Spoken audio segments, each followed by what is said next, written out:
The words hit like ice water. You're just a useless burden. I'd be better off without you. My 32-year-old son spat this at me while lounging in my living room, rent-free, bills-free, responsibility-free. I stood up, walked past him without a word, and began packing the freeloader's things. Everyone's patience has a breaking point, and today I reached mine.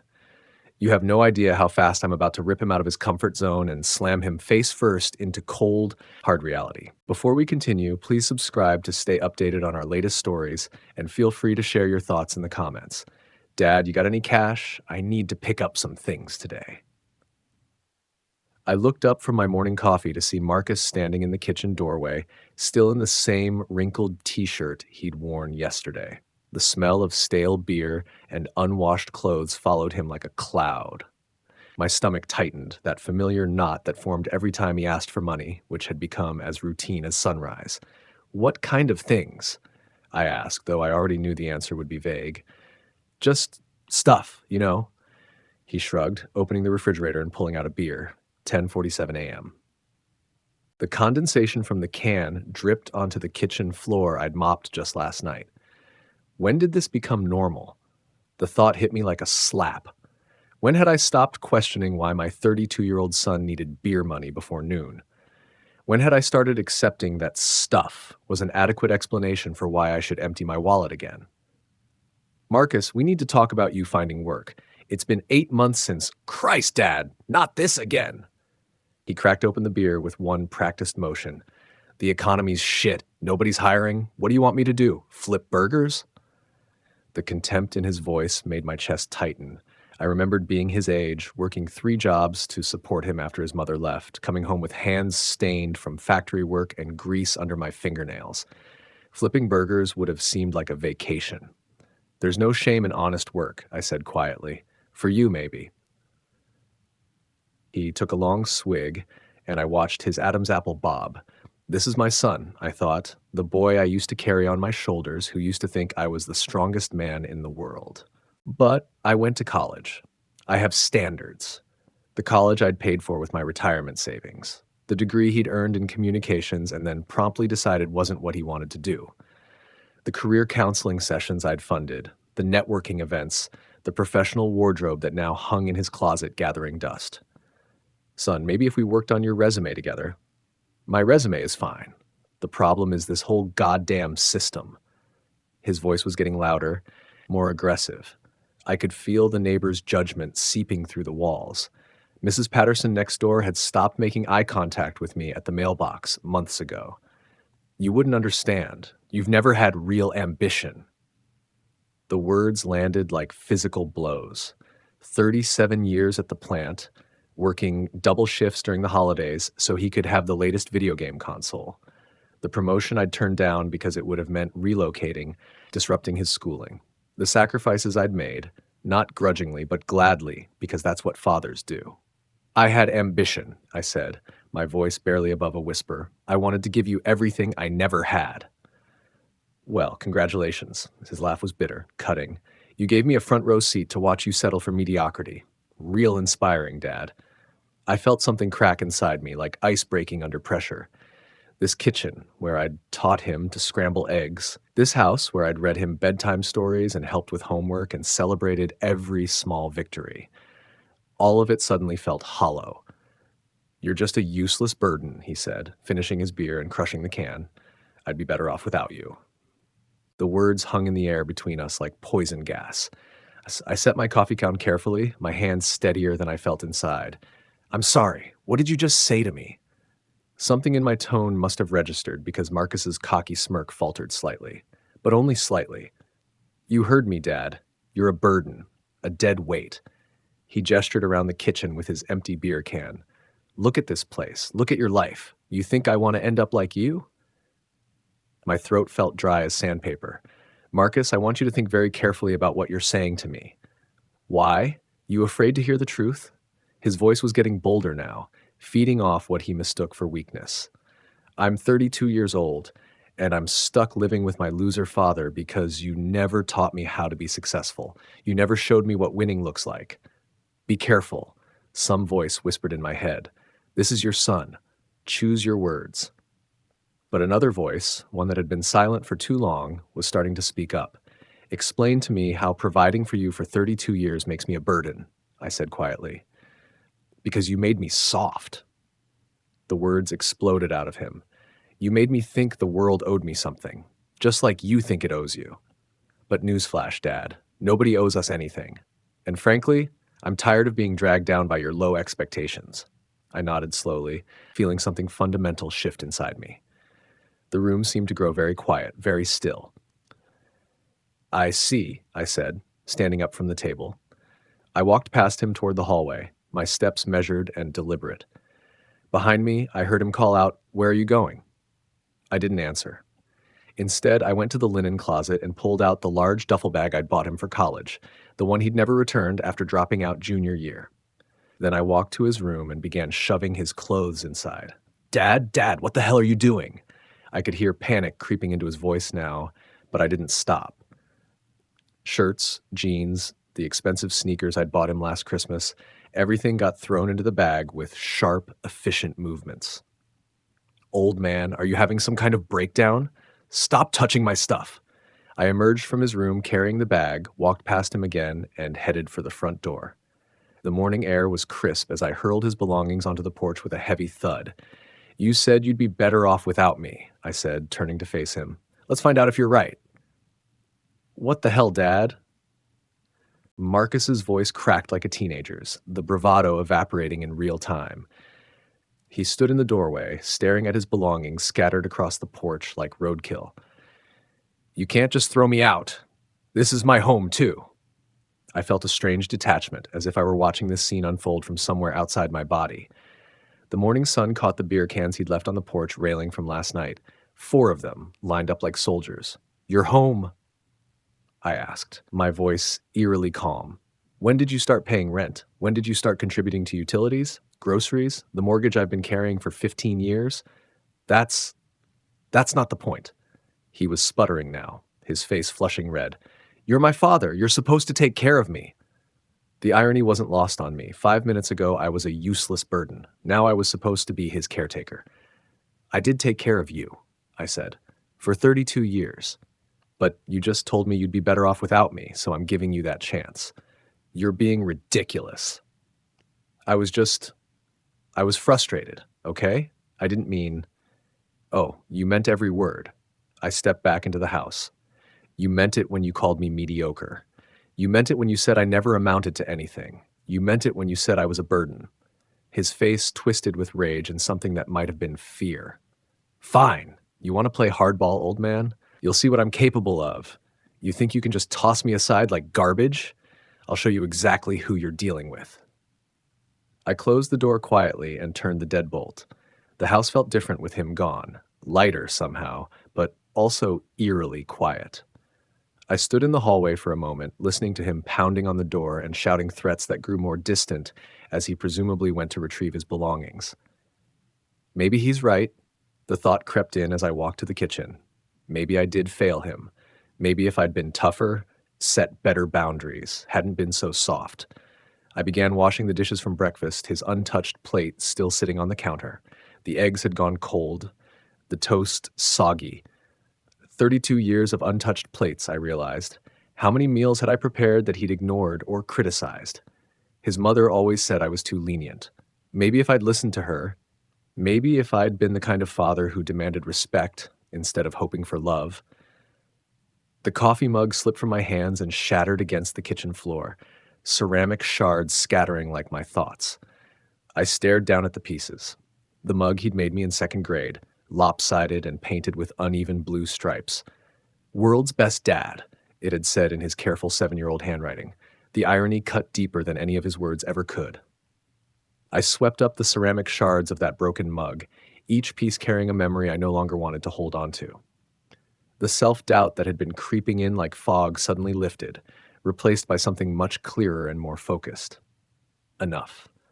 32 years of second-guessing myself, of wondering if I was too soft, too harsh, too this, too that. 32 years of making excuses for behavior that had grown progressively worse.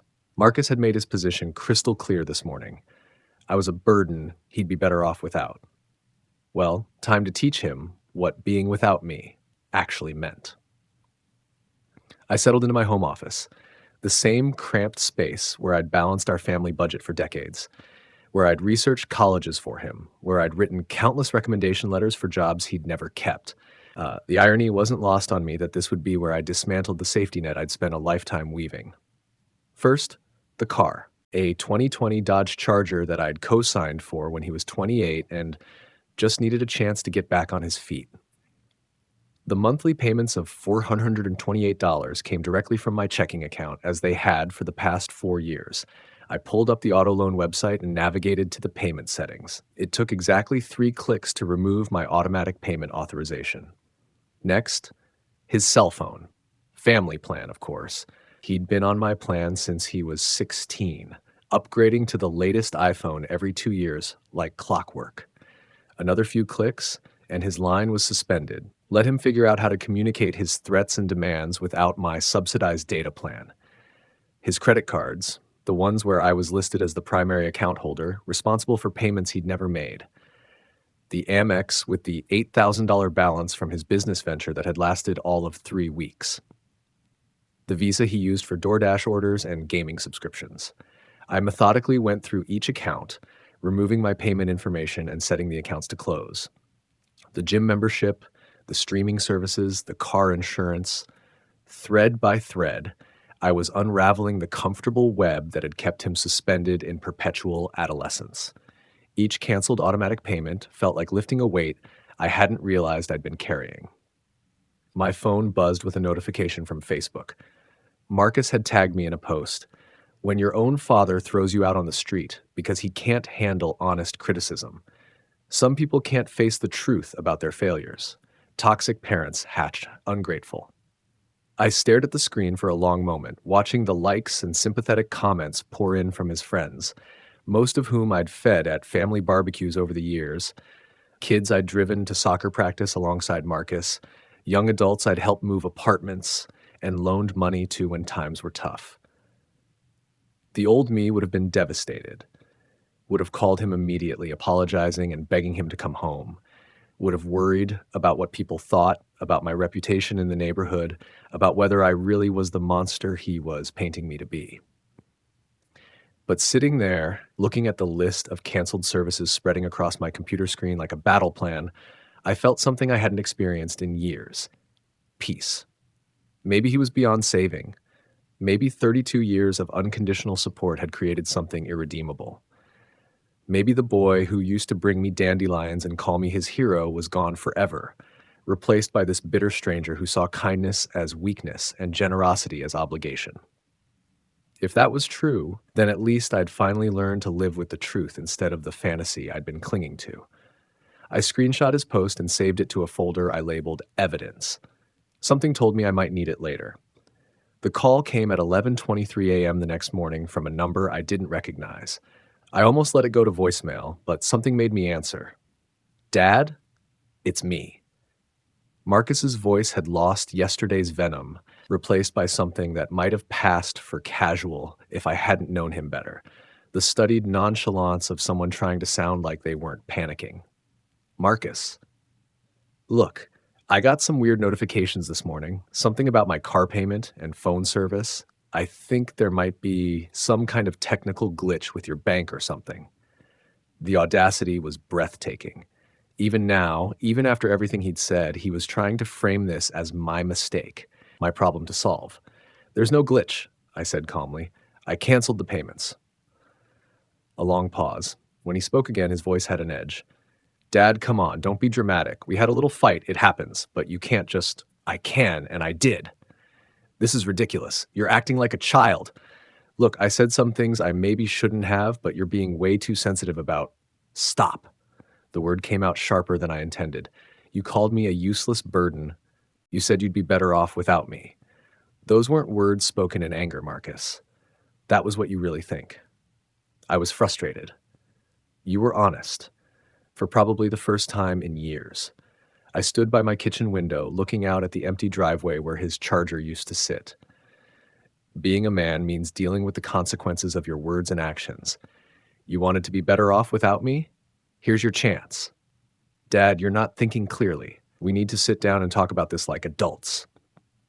Adults pay their own bills, Marcus. Adults don't live rent-free with their parents. Adults take responsibility for their choices.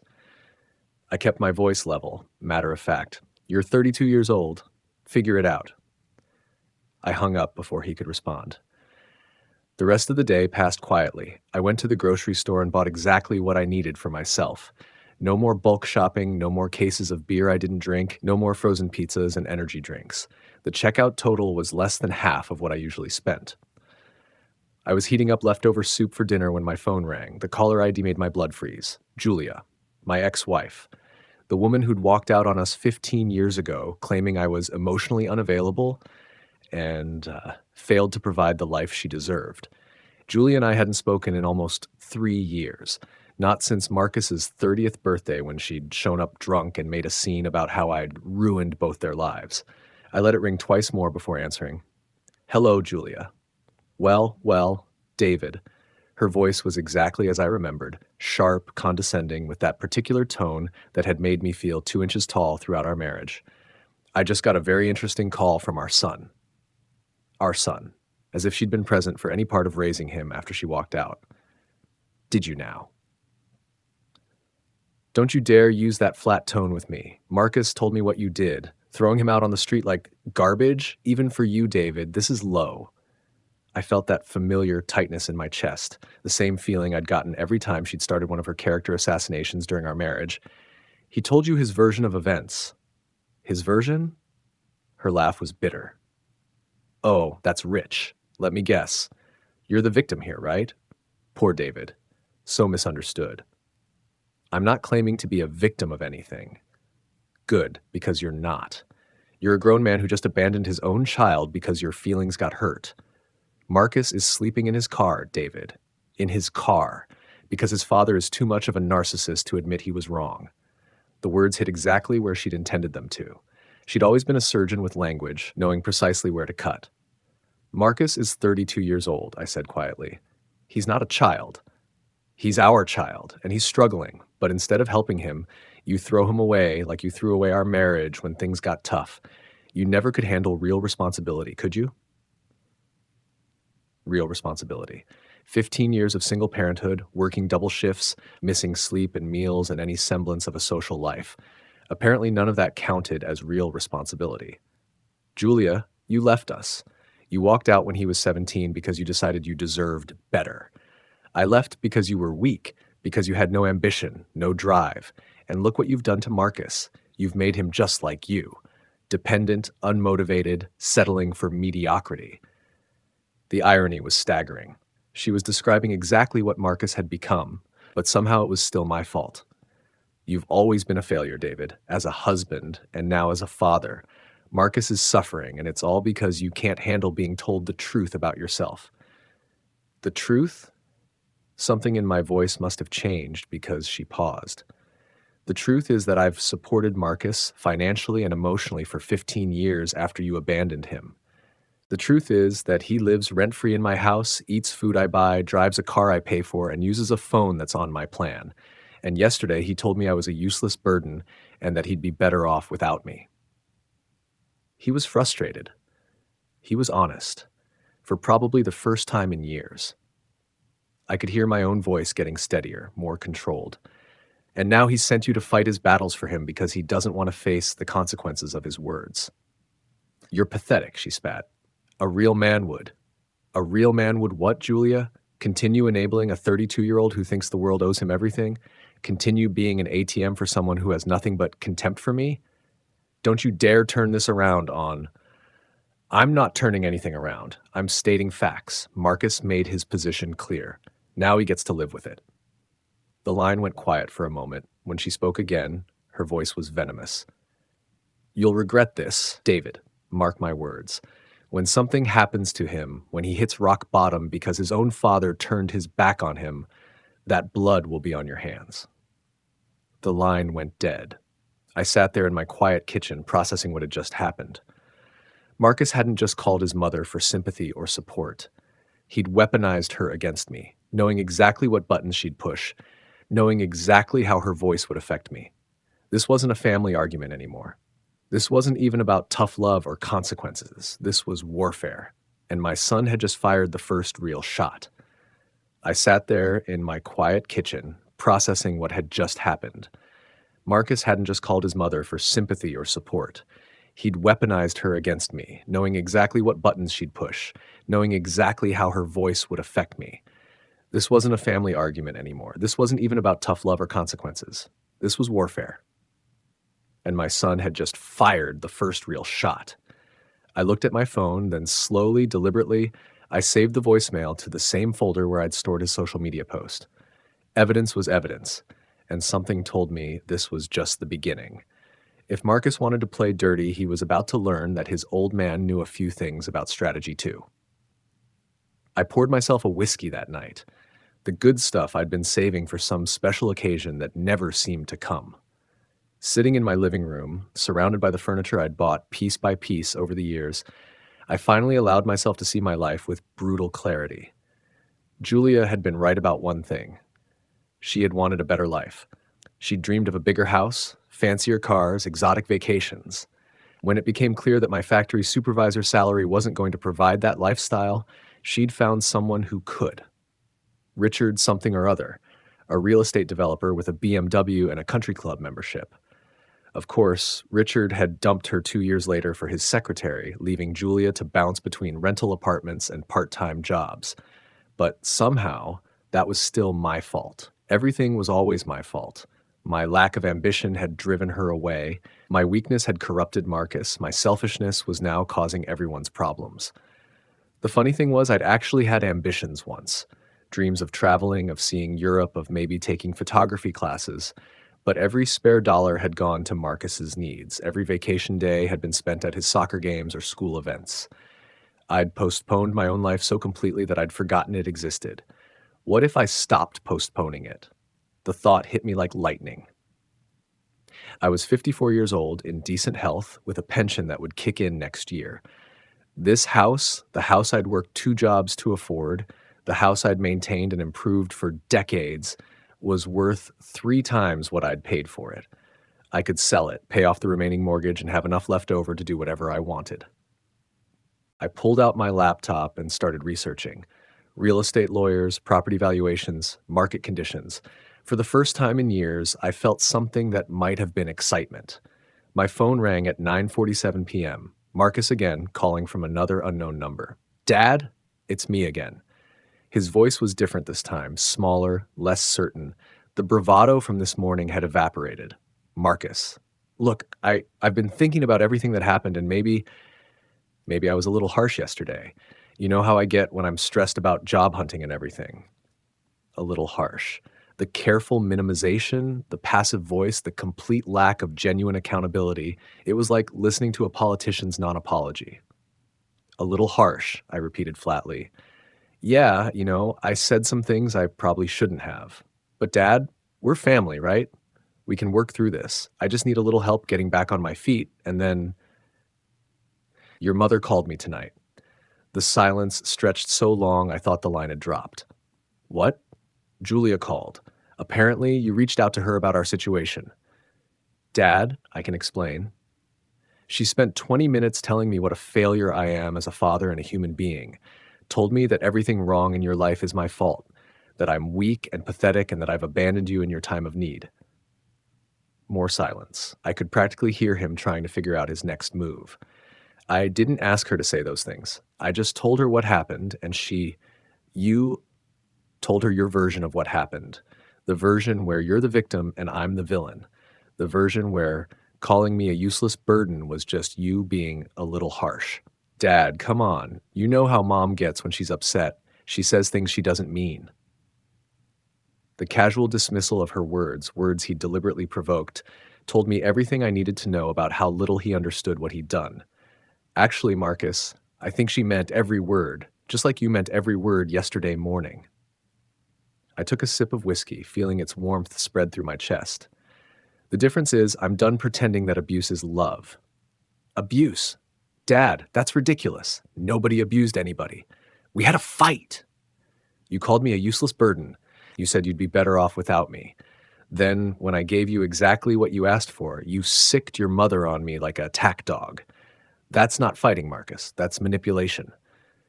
I was trying to, you were trying to hurt me enough that I'd fold and take you back.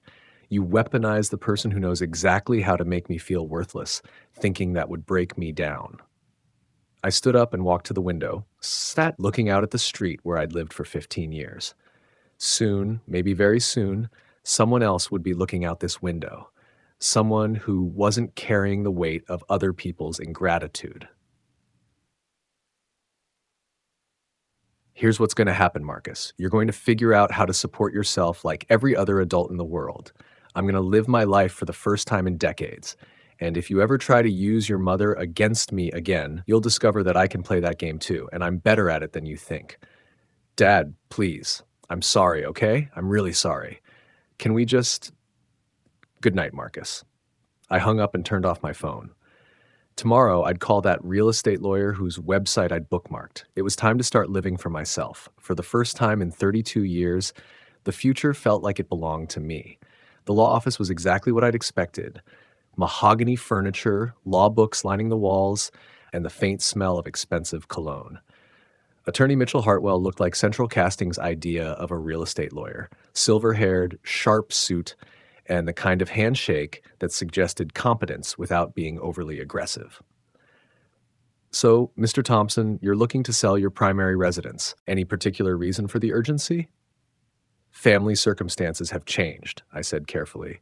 I need to know if there are any legal complications if my adult son has been living there rent-free. We can handle that. Proper notice, documentation of the informal arrangement. How soon are you looking to list? As soon as possible. That afternoon, I called Marcus from Cafe Luna downtown, neutral territory, public space, somewhere he couldn't make a scene without consequences. Dad, he sounded surprised, hopeful even. I didn't expect to hear from you. I think we need to talk, face to face. Can you meet me here in an hour? Yeah, of course. Dad, I'm so glad you called. I've been thinking about everything. 1 hour, Marcus. He arrived 15 minutes early, which told me everything about his desperation. I watched him through the window as he paced outside, checking his reflection, running his hands through his hair. The same nervous energy he'd had as a teenager when caught in a lie. When he came in, he looked like he hadn't slept.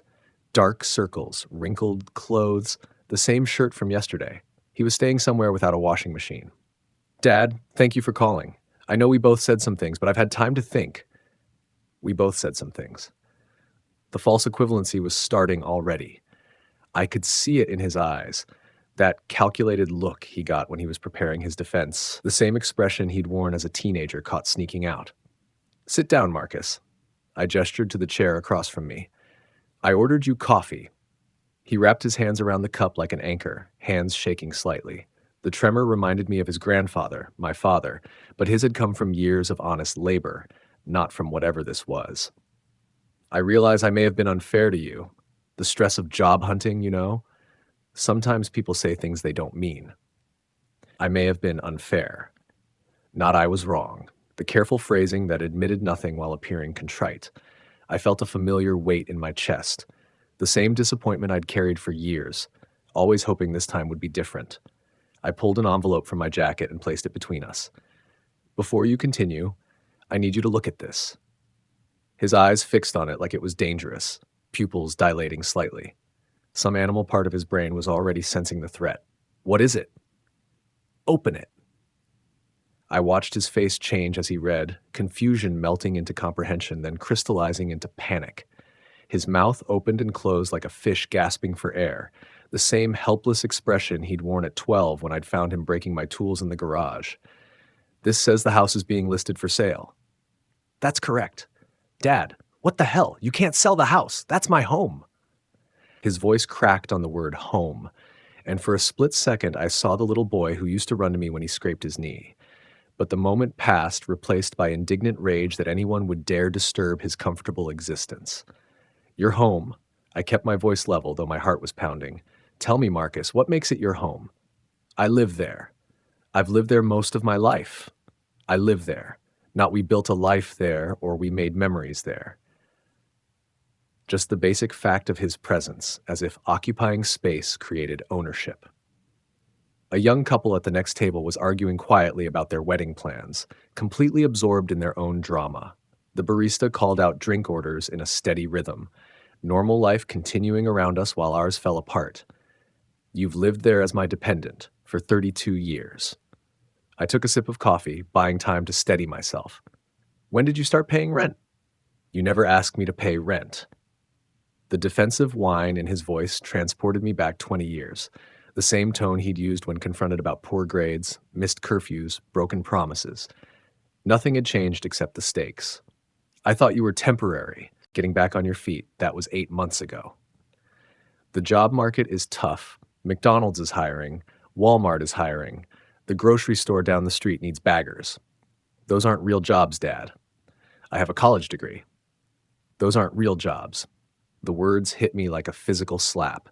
37 years of fake work had supported his entire existence, but somehow it wasn't good enough for him to do. So did I, and I spent 37 years at the plant because real jobs pay bills and put food on the table. That's different. You didn't have the opportunities I have. My jaw clenched involuntarily. The opportunities I'd sacrificed everything to give him, dismissed as casually as yesterday's weather. What opportunities? You haven't worked in almost a year. You spend your days playing games and drinking beer. The afternoon light was slanting through the windows now, casting long shadows across our table. A businessman 2 tables over was typing frantically on his laptop, probably trying to meet some deadline. Everyone else was productive except my son. I've been networking, building connections online, waiting for the right position. Networking. I let the word hang, tasting its emptiness. You mean posting on social media about how unfair life is? His face flushed. Caught. How many times had I seen that exact expression when his excuses fell apart? You don't understand how the modern job market works. I understand that when I was your age, I had 3 jobs and a baby to feed. Work isn't supposed to be fun. It's supposed to be work. So I should throw away my education and flip burgers? The condescension dripped from every word. Flip burgers said like clean sewers. My throat tightened with suppressed anger. You want to talk about education? Let's talk about that college I refinanced my house to pay for. Twice. I watched the color drain from his face. Good. Maybe it was time he understood the real cost of his opportunities. I didn't know. When you were 8 and wanted Little League, I worked overtime for 3 months. When you were 16 and crashed your bike, I spent my Christmas bonus. We wore coats inside that winter, but you had your bike. Each memory felt like pulling shrapnel from an old wound. The coffee shop was getting busier as the afternoon wore on. Students settling in with textbooks, freelancers claiming tables with laptops, people building lives, pursuing goals, taking responsibility for their futures.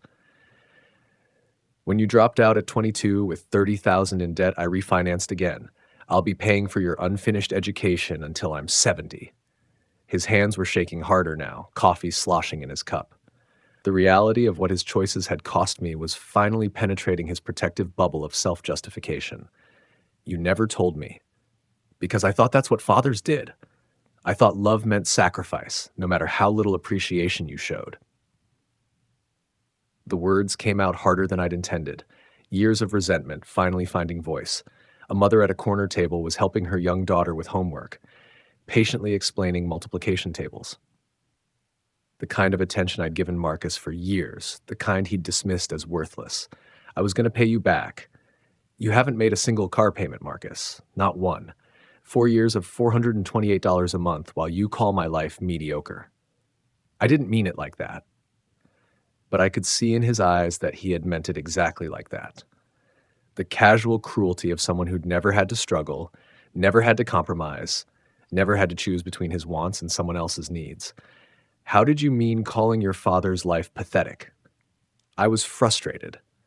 Your situation is living rent-free in a 4-bedroom house, eating food you didn't buy, driving a car you didn't pay for. Most people would call that pretty good.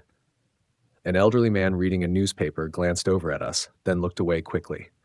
My voice had gotten louder without me realizing it. I forced myself to breathe, to find that cold center of control I'd been cultivating. It's not that simple. It is exactly that simple. You're a grown man who's forgotten what responsibility feels like." The businessman closed his laptop with a satisfied expression. Deadline met, work completed. What would that feel like for Marcus? When had he last accomplished anything meaningful? "So you're going to make me homeless?" Make me homeless. As if I were the one creating this situation, as if his choices had nothing to do with it. "I'm going to stop enabling you. There's a difference. This is vindictive. You're punishing me for one argument." "One argument?" My voice rose despite my efforts. The mother with the homework looked over, protective instincts activated. "This is about years of entitlement, years of treating me like a bank account with legs." I forced my voice down, but the intensity remained. The coffee shop felt smaller suddenly, the walls closing in with the weight of everything unsaid between us. "Is it fair that I'm 54 with nothing in retirement because every dollar went to you? That I haven't taken a vacation in 8 years? That I gave up a promotion because I didn't want to disrupt your life?" "I never asked you to do that." "You didn't have to ask. You just expected it." "Because you're my father." "I'm your father, not your slave." The words exploded out of me, carrying 32 years of suppressed frustration. The late afternoon crowd was shifting now, business people heading home, students settling in for evening study sessions. The rhythm of normal, productive lives while we sat trapped in this moment of reckoning. "Tell me what you've contributed to that house, Marcus." I could see him scrambling mentally, searching for something, anything to justify his presence. "I help around the house." "When? Name one thing you've done to improve it or make my life easier." Silence stretched between us while the coffee shop hummed with activity around us. Conversations, laughter, the hiss of the espresso machine. Life moving forward while we sat frozen in this moment.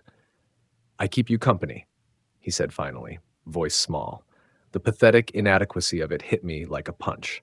This was what 32 years of sacrifice had bought me, the dubious privilege of his presence. "When do you keep me company? You grunt at me if I try to talk, then disappear to your room." "I do care about you." "How?" "Give me one example from the past year." Another silence. I watched the realization dawn on his face. All those caring moments existed only in his imagination, projections of the son he thought he was rather than the person he'd actually become. "I'm sorry for not being a better son." The apology felt hollow, performative. How many times had I heard these same words, delivered with just enough sincerity to buy him another chance? "I don't need you to be a better son. I need you to be a man." The coffee shop was starting to empty as dinner time approached. Soon we'd be among the last customers, like actors in some twisted dinner theater performance. "I can change. Just give me another chance."